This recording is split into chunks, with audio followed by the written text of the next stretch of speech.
Click the link in the description below to receive our free Building Mental Muscle newsletter, and for a limited time, get these 10 classic best-selling Law of Attraction books for free.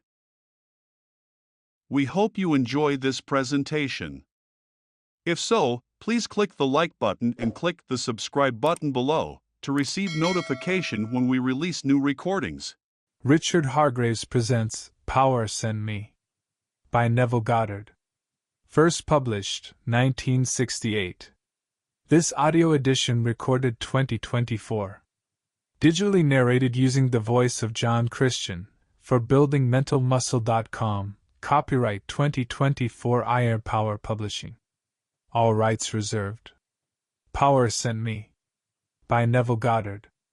I've been saying through the years that God has sent me. I tell you, one day you will know it. In the meanwhile, let me now tonight explain what I came to do and who responds. In the words of Browning, he said, "Truth is within ourselves. It takes no rise from outward things, no matter what you believe. There is an inmost center in us all, where truth abides in fullness, and to know rather consists of opening out a way whence the imprisoned splendor may escape, than in effecting entry for a light supposed to be without." Paracelsus. So, if truth is within us and I am speaking the truth, you will know it. Everyone who receives it and believes it, they will know it. One who will not receive it will not know it now, but they will eventually know it. So, in the words of John, and John in the 17th chapter, and he's speaking to Jesus is speaking to his Father. In these words he said, "I have given them the words thou gavest me, and they have believed that thou didst send me." Verse 8. These you will read in the 17th of John. Now what I told you is this: I stood in the presence of the risen Lord. He wore the human form divine of infinite love. He embraced me and incorporated me into his body. I became one body, one form with the risen Lord. One Spirit, one Lord, one God and Father of all. Ephesians chapter 4 verse 4. But he who sent me, although the same Lord, for there's only one Lord, did not wear the form of love, he wore the form of might, almightiness. So, after he embraced me and incorporated me into his body of love, then I stood in the presence of almightiness. Man, for God is man and his every attribute is personified, it takes man to be the agent of every attribute of God. So, then I stood in the presence of infinite might, which is power, and it was he who said to me, "Time to act," and dispatched me. Then I was sent into this world to tell the story of God as infinite power, not love. I refer to love, but were I not first incorporated into the body of love, it would be the most horrible thing in the world to possess such power not restrained by love. One is first incorporated into the body of love before they are dispatched by the same God wearing the body of power. So here, I was sent to tell the world of the infinite power of God, and I tell you, that power is our own wonderful human imagination. It's beyond the wildest dream of man, who monkeys around with nuclear powers. Oh yes, I could destroy New York City, but is that power? Suppose you had a power where you could take New York City without destroying one brick, one child in the city. Suppose you came upon a scene that's animated, not like this, because you're all attentive, you're animated but you're attentive, but an animated scene. Take a scene of now, say, Grand Central Station in New York City at the rush hour. It's sheer pandemonium. Or the stock market when it's going down or up and there's an exchange of say 13 million shares in the course of a day. To see that scene, it's the most fantastic thing. I saw it when it was only 8 million shares in the exchange, but I thought I was in Bedlam. Everyone is mad about $1, and they're watching this state, and they're moving back and forth, a peculiar, just like bees. Now suppose you came upon that scene animated as it is, and as you looked at it you knew that if you arrested an activity within you, everything would stand still. And you did, and everyone was frozen. Now, if you release it, they continue their intention. No matter how long you held it, a second, a minute, an hour, they will continue their intentions. But suppose as you arrest the activity within you, you change their intention. Just imagine, you change their intention and then release it. With the changed motivation, they move under compulsion to fulfill what now they think they've initiated. They think their ideas are now completely original and that they have initiated it. Put that now into a vast picture of an army, tens of millions, seeking the destruction of you, the center of your country and your country. And if you could arrest the activity as it's poised to hit, and having arrested it you change their intention, you could make them all, like the lemmings, run towards the ocean beyond their depths and start them breathing under the depths and drown them all. That's what you could do. But you will not do it with this power, because no one is sent in to do it until he is first incorporated into the body of love. And it's only God playing all the parts. But that's the power. I have tasted of that power at intervals since he has sent me into the world. Just at intervals I tasted of it, arresting the activity that seems so independent of me to discover that it really isn't independent of me at all. The forms are, but not their life, that their life is in me, and I am activating my world. And so, as the Father has life in himself, so he has granted the Son also to have life in himself. John chapter 5, verse 26. Now, here is how the one who is sent into the world calls his disciples. No man cometh unto me save my Father calls him. But no one. John chapter 6, verse 44. So, I will start on the surface of my being, and I will teach of the infinite power of your own wonderful human imagination. To what extent do you believe?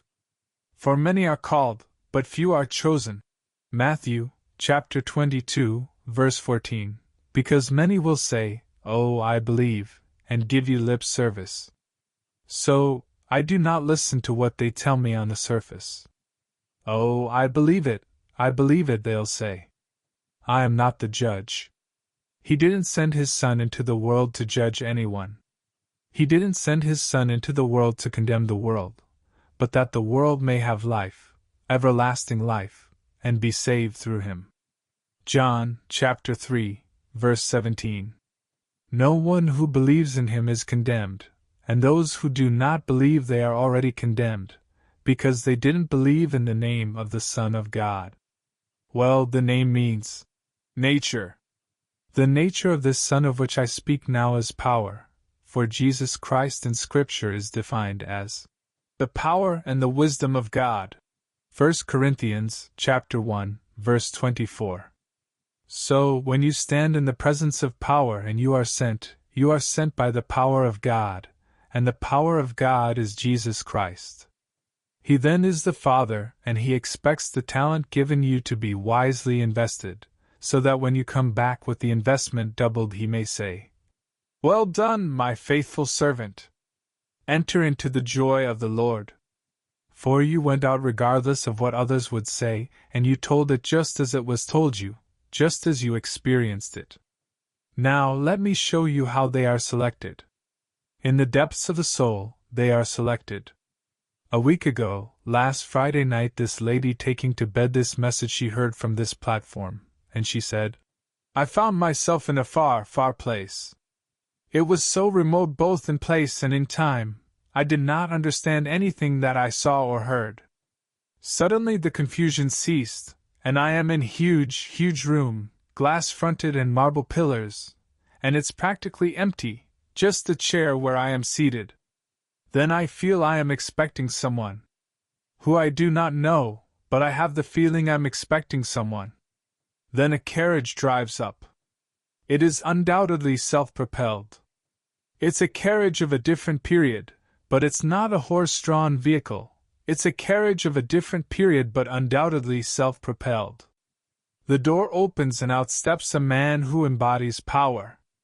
He is the embodiment and personification of power and authority.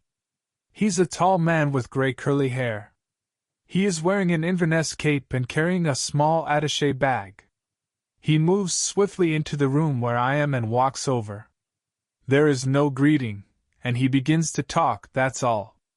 And here is the embodiment of power speaking, and he's only talking on power. Here's a lesson in power, and Neville, he is you.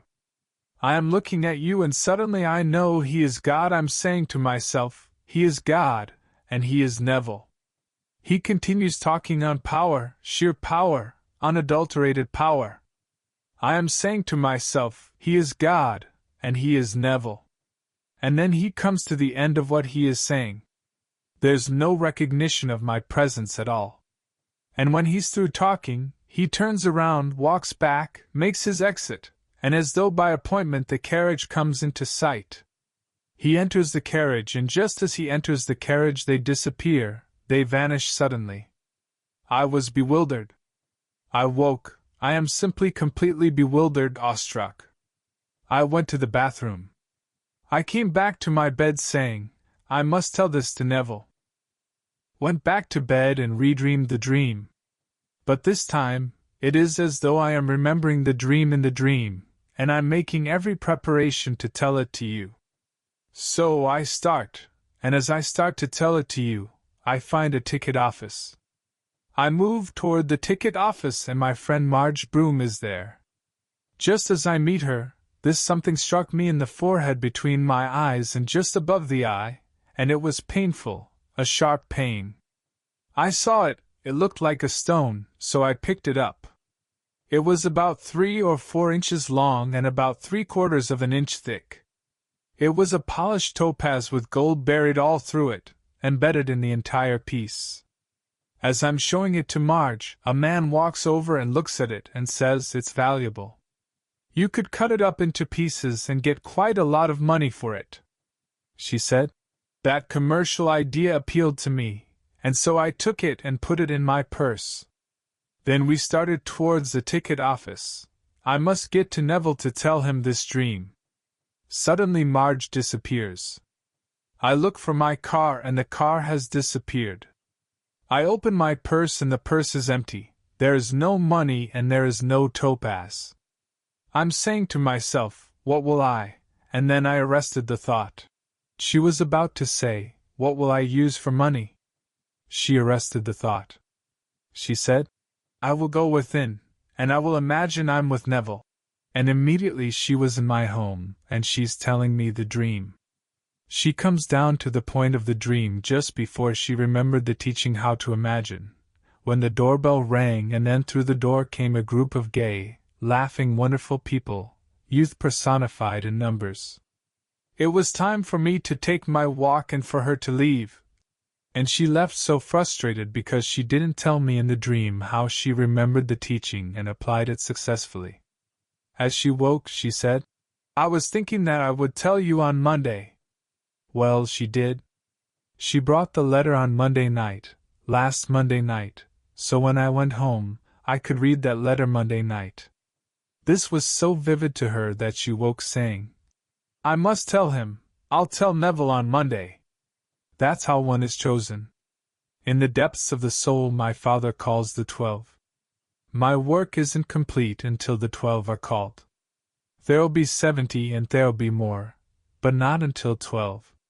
One who in dream applies it, one who has actually seen the truth of what I am saying, that God Himself sent me, and He sent me when He was wearing the garment of power. So, when that man came in and began to talk on power, he himself embodied power, he radiated power, and he was Neville, and yet he was God. So I can say this to you. And you know my weaknesses as man, and you'll say, oh, silly, come on, give us something else, tell us something else. And so many will give me lip service. But in the depths of the soul, you don't give me lip service. In the depths of the soul, it unfolds and you know who I am. But I tell you, I'm not unique, so are you. The day will come when you, too, will be called, and you, too, will be embraced into the body of God in the form of love. You, too, will be sent, but sent by power. If I were sent when He wore the garment of love, I would tell you nothing but the garment of love. But I wasn't, I was sent when He was wearing the garment of power. He wore the garment of Jesus Christ, for Jesus Christ is the power and the wisdom of God. So, I have been telling it since it happened. What greater power in this world than to be able to effect the fulfillment of desire? She had no friend, she had no car, she had no money, she had no topaz, but she remembered a power that I am talking about. She exercised it, and instantly, without any means of transportation, there she is in my home telling me her dream. That is the use of power. If you had all the power known to man, like nuclear power or the power of wealth, well, that's an enormous power known to man, but that is nothing, it's a firecracker. Today a man with $2 billion can't buy respect. There are those tonight throwing their whole future away because they are playing it on this level. They think they're very, very smart, and they make one tiny, little slip, and with all of their multiple millions that they have, they can't redeem it. They can't buy the respect of the people whose confidence they lost by one tiny, little political slip. Watch it happen right before your eyes now. But those who know this power can apply it without any background, without any billions behind them to put them into office, and just dwell in the office as though it were true. What would it be like were it true? Let me dwell in it just as though it is true, and in a way that no one knows that power will take them, without money, without a topaz, without a friend, without a car, into office, and they will fill it. That is what I'm talking about. That is what I've been sent to tell you of the power of God, and that power of God is personified in Scripture as Jesus Christ. People have made of this a little fetish and made some little icon, and called that Jesus Christ. I am not speaking of that little Jesus Christ. I'm speaking of a power that is resident in man. That's the power that I was sent to tell you about. This is Jesus Christ. And when He sent me, He never left me, so those who see me see Him who sent me. So, when she saw power that sent me, she saw me. She saw Him who sent me, and I'm just like Him.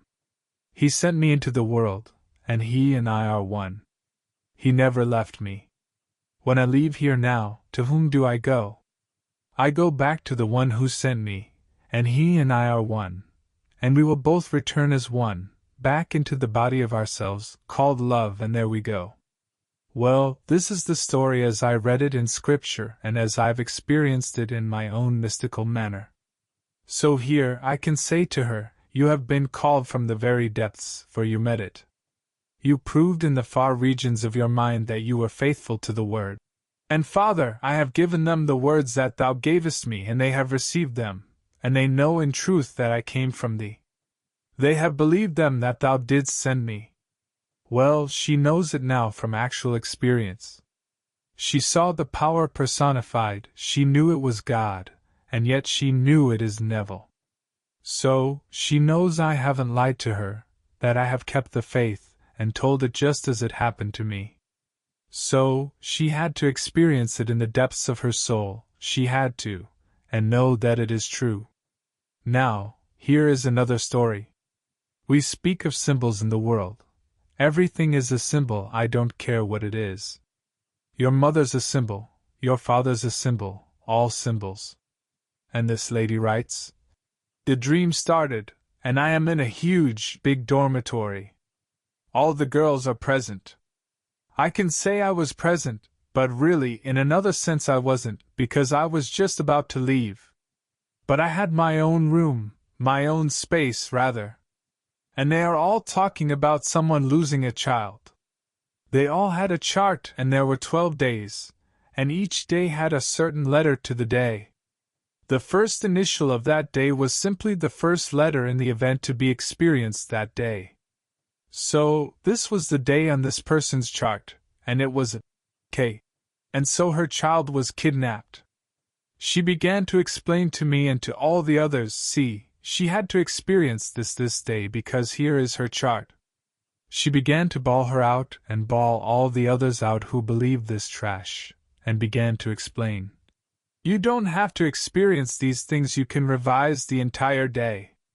Who told you that you must limit yourself by a chart, and have 12 days each day with a letter, and that first letter is going to be the first letter of the experience of the day. This is nonsense. She began to explain the art of revision, the power of imagining.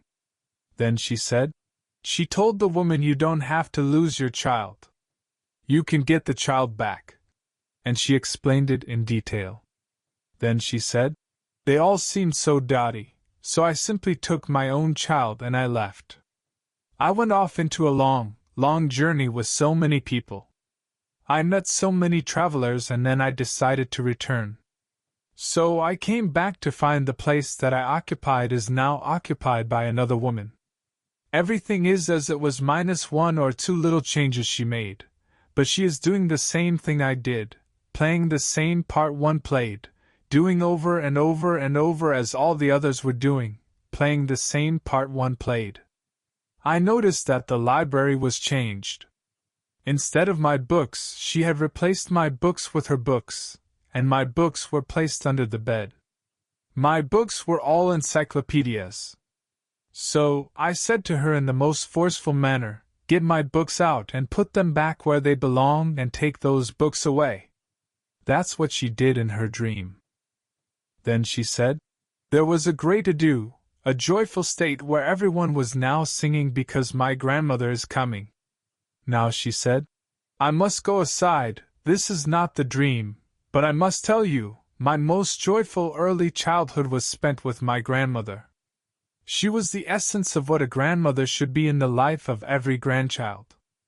I think of all the things she cooked, the lemon pies, I think of the Indian summers, I think of the hothouses, I think of the flowers, of all the lovely things and an abundant, overflowing of love. So, my childhood was swamped with love because of my grandmother. So, when they said my grandmother was coming, I was excited, and here comes my grandmother who died in 1962. Now this is 1968 where this takes place. She comes in and she is at least 15 years younger, at least 15. But she said, here, I've never known her so vital.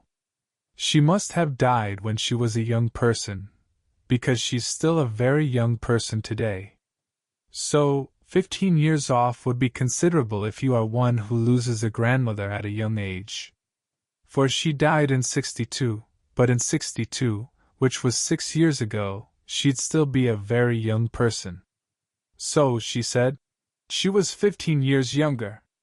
Her hair was thicker, her eyes were bright, everything about her vital.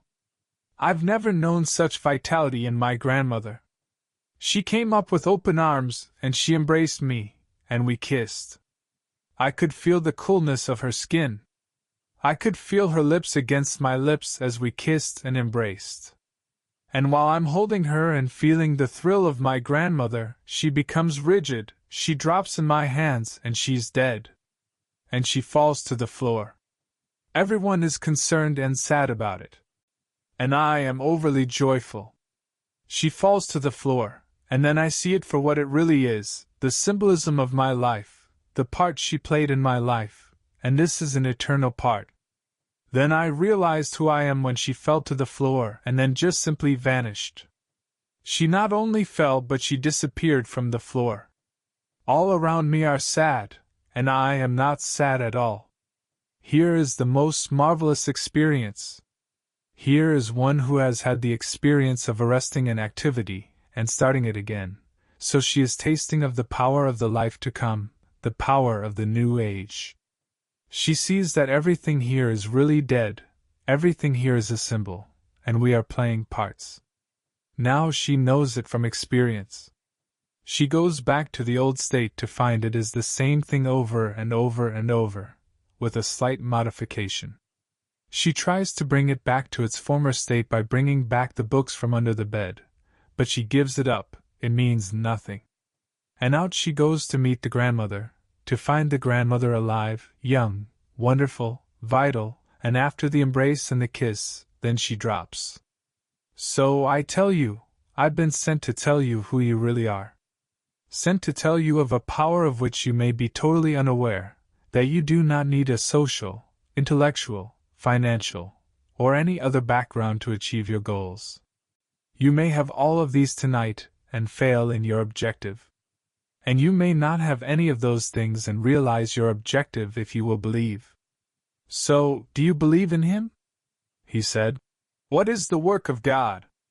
To believe in Him whom He has sent. John chapter 6, verse 29. Well, believe in whom? Believe in Neville as a man? No. Believe in my word, believe what I have told you. I have told you of a power. That power is Jesus Christ. So, when I said believe in Jesus Christ, I'm not asking you to believe in Neville, a man. You might find me tonight in some environment which you will condemn, because you think that is not a place where he should be seen and therefore you have no faith in what he teaches. But divorce the man from what he is telling you and believe in what he is telling you. His word is the word of his Father, and his Father is Jesus Christ. And he's one with his Father. They are one. He was always in the company of tax collectors and sinners, and they condemned him for that. They knew his physical origin. They said, "Where are you from?" And he said, "I've told you, but you wouldn't believe me." They said, "Who is your father?" He said, "You wouldn't know. If you knew me, you would know my Father also. But you know neither me nor my Father. My Father is he whom you call God, but I know my Father and you know not your God." John chapter 8, verse 19. And so they took up stones to stone him, because they did not believe his ultimate origin. They saw the physical origin. Yes, anyone can investigate this and its physical origin. It's recorded in the little island. It's there on the book. They were taken at that time when I was born, the records of birth and the records of baptism, so these are there. You can see them. That's my physical origin. So when you go back, he said, I know his father, his mother, his brothers, his sister, we know these things. But do you know my ultimate origin?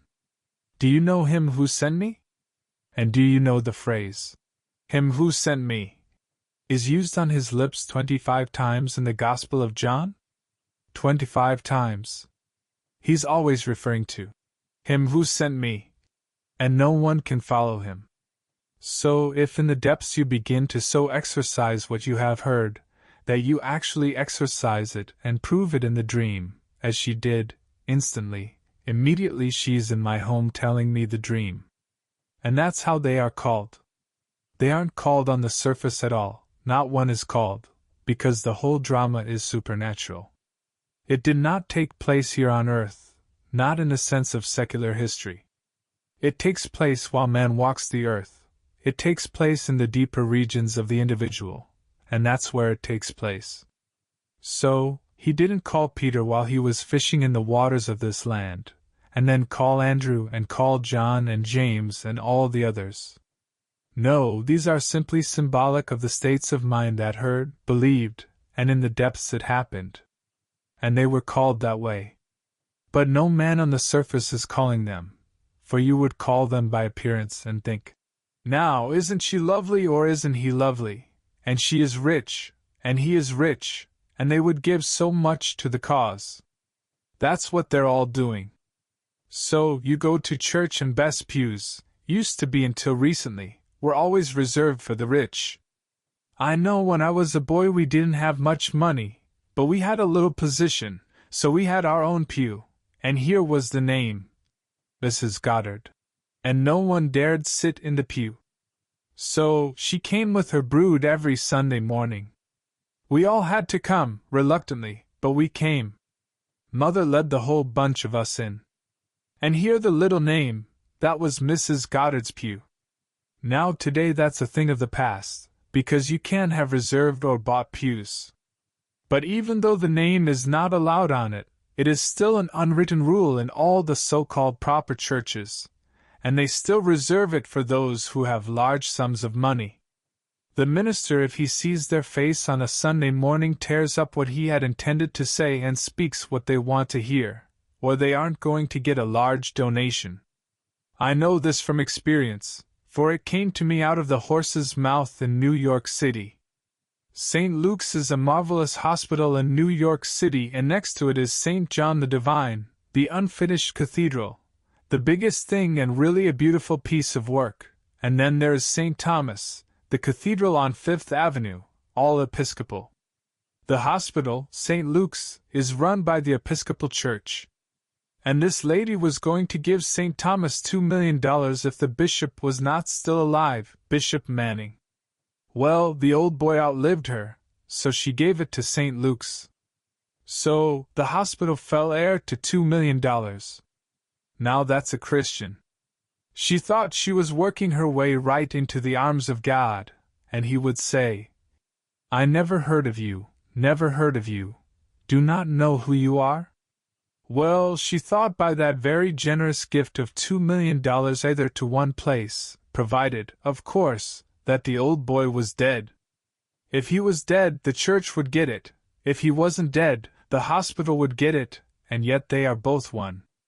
And here is this little person with millions of dollars, and she gave $2 million to either one or the other, providing one was dead, and if he hadn't died the other one got it. And that is what goes on in all these so-called proper churches. Where do you go? Well, you must leave that and go to this church, because if you meet the right people and do these things. And that's called Christianity. Well, I wasn't sent to tell you of that. I was sent to tell you of the real Christ, and the real Christ is your own wonderful human imagination.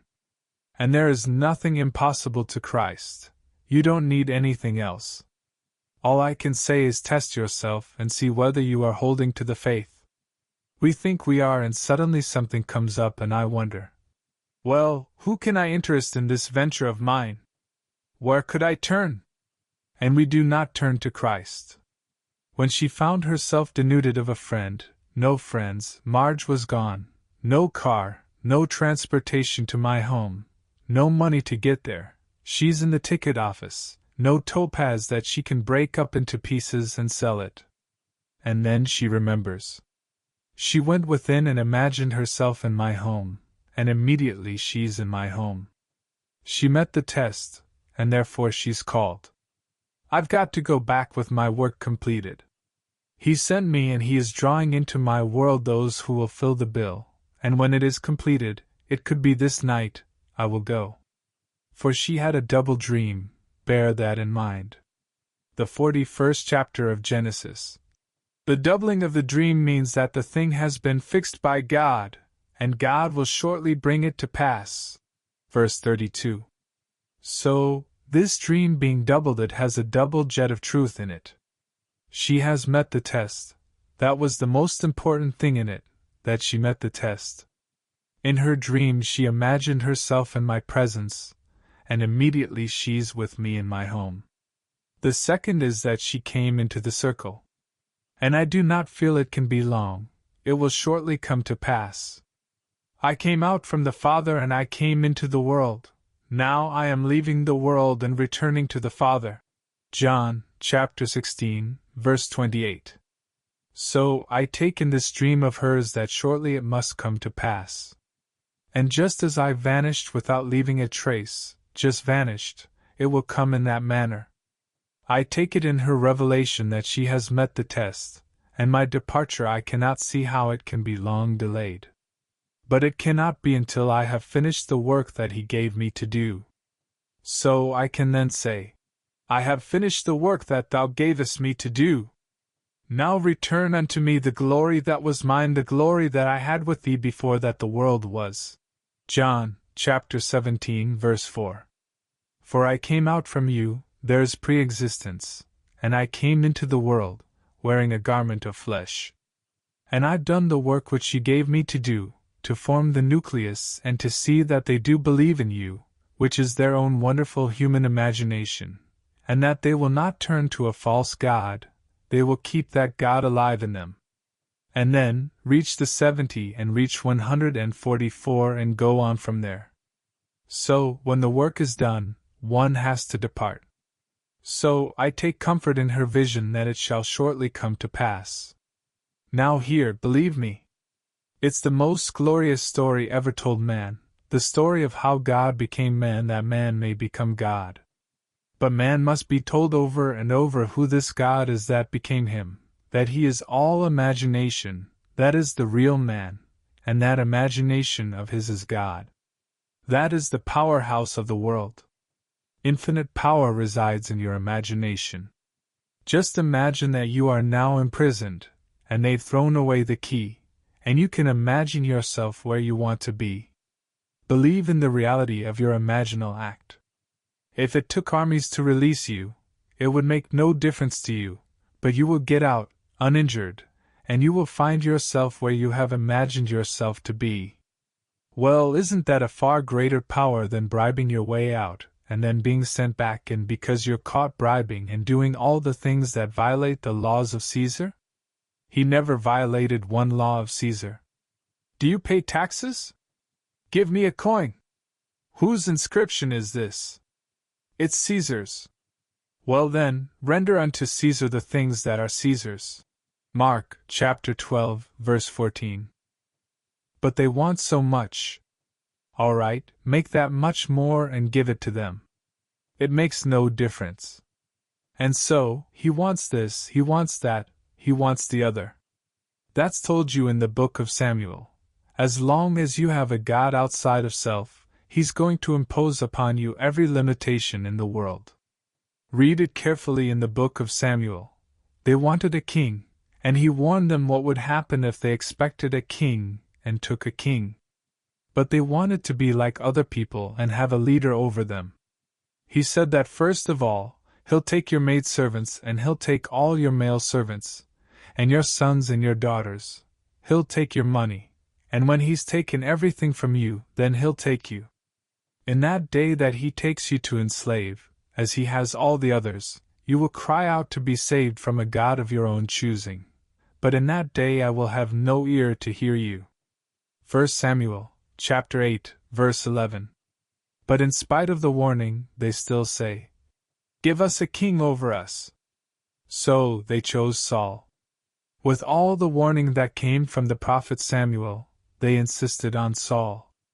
Well, Saul enslaved them, exactly as was foretold. You want a king, or you want a leader, or you want a dictator, and see what happens, whether it be in Cuba, Russia, any place, even in our land, and suddenly, all the things coming upon us, and we simply fulfill Scripture. When it comes to this power, listen to these words, for they knew he embodied infinite might, and he turned to those who would have him exercise it, he said, "Do you think that I cannot now pray to my Father, and he will at once send more than 12 legions of angels? But how should Scripture be fulfilled? Must it not be so?" Matthew, chapter 26, verse 53. He came promising himself and the one who sent him that he would not exercise it in such a way, that he would subject himself to all the limitations of the flesh and abide by the will of him who sent him, and drink that cup to the very bitter end, every drop, no matter what happened to him, all the disgrace. Let them call him a phony, let them call him everything under the sun. Time will prove that he was God walking the earth. And so, he drank the cup to the bitter end, although he could have called, or he could have exercised the power, and at once to his rescue would be more than 12 legions of angels. But he said, "No, I will drink it to the very last drop, and then return to him who sent me, and then we are one. And he will say to me, having done exactly what I was commissioned to do, 'Enter, my faithful servant, into the joy of the Lord.'" Matthew, chapter 25, verse 21 to 23. And there is no joy like it, none, when you once more are reincorporated into the body of love. For you return to the body of might, and then into the body of love. Now let us go into the silence. Are there any questions? Question inaudible. Answer, well, my dear, you and you alone are the judge of what happened, you and you alone. Because no one fools the Father, and the Father in you knows exactly what he did that moment that you now describe, and so dwell upon it. If it was a thing of love, a thing of tenderness, dwell upon it and cherish it, and lean against it in times of trouble. I only know what the lady told me in her letter of Monday night, which came to her between the hours of Friday night and Saturday morning in a fantastic experience. For you're told in Scripture, I'm only here to talk about Scripture. He who sees me sees him who sent me. I told you that the God of power sent me, and she has seen it. He never left me, we are one. So, she actually saw it. When the man stepped out and came in, clothed in his cape, and may I tell you, the night I was taken into the divine assembly, that's how they all were dressed, all wore capes. I can't tell you why, but they all wore capes. Question inaudible. Answer, all right, Ina. Well, thank you. And may I say congratulations, my dear. Congratulations. I wouldn't question that for one moment, because the spirit in you knows exactly what happened, and I wouldn't question it. That happened before you heard of me or met me? All right, well then, cherish it, my dear. Who am I to deny a spiritual experience of anyone? I'm here to encourage it, just to encourage it. What has happened here in this particular experience, she was fulfilling Scripture, because I have said you are going to actually know that He sent me. Well, who sent you? God. Which God? There's only one God. When He sent me, He was all power, He wore the garment of almightiness. When He sent me, He did not wear the garment of infinite love that preceded it, so that I could be trusted to tell this story of power. For no one is going to exercise it until he's first incorporated into the body of love. You can just imagine what havoc he could wreak in this world if he was not motivated by love but had such power at his fingertips. Just imagine what he could do. I have tasted of that power. It's frightening. That people who think that they are alive are animated.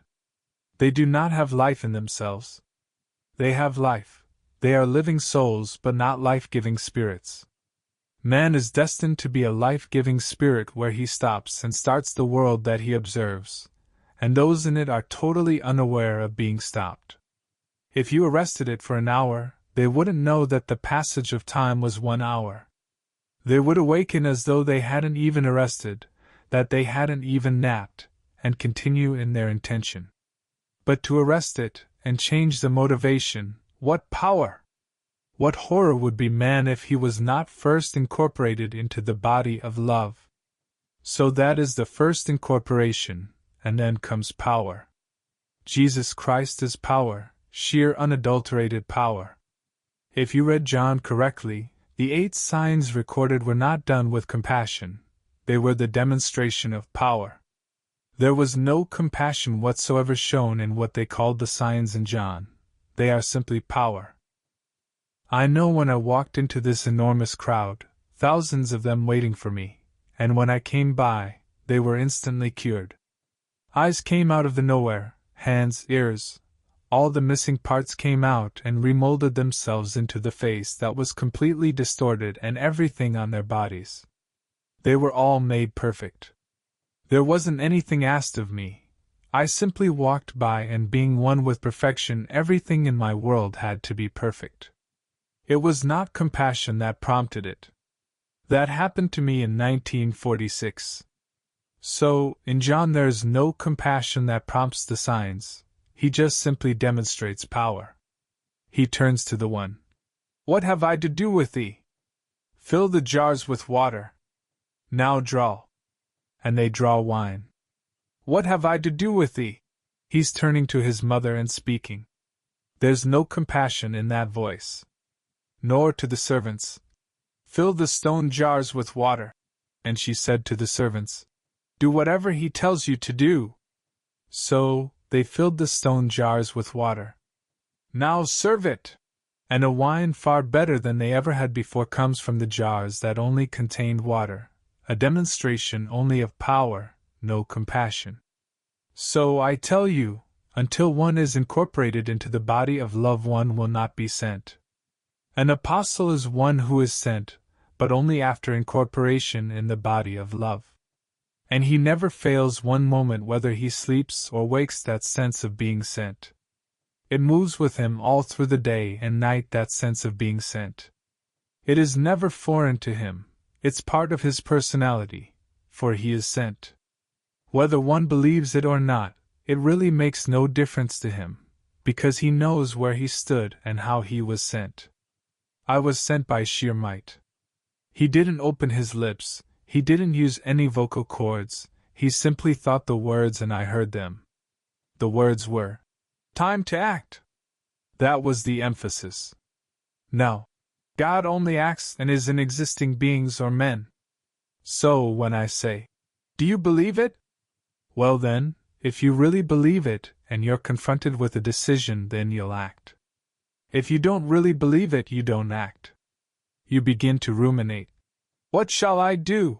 Just as she caught herself saying, "What am I going to use for?" And she stopped herself. She could have said, "What will I use for money? Have no car, my friend is gone, the money is gone, the topaz is missing, what will I use?" And she stopped it. She arrested the thought in dream. I'll go within and imagine that I am with Neville. And immediately she is with me in my home, telling me her dream, that she has met the test. And so, she is now a follower in the true sense of the word, a disciple. Good night. End of lecture. If you enjoyed listening to this recording, please click the like button and click the subscribe button below to receive notification when we release new recordings. Click the link in the description below to receive our free Building Mental Muscle newsletter, and for a limited time get these 10 classic best-selling Law of Attraction books for free.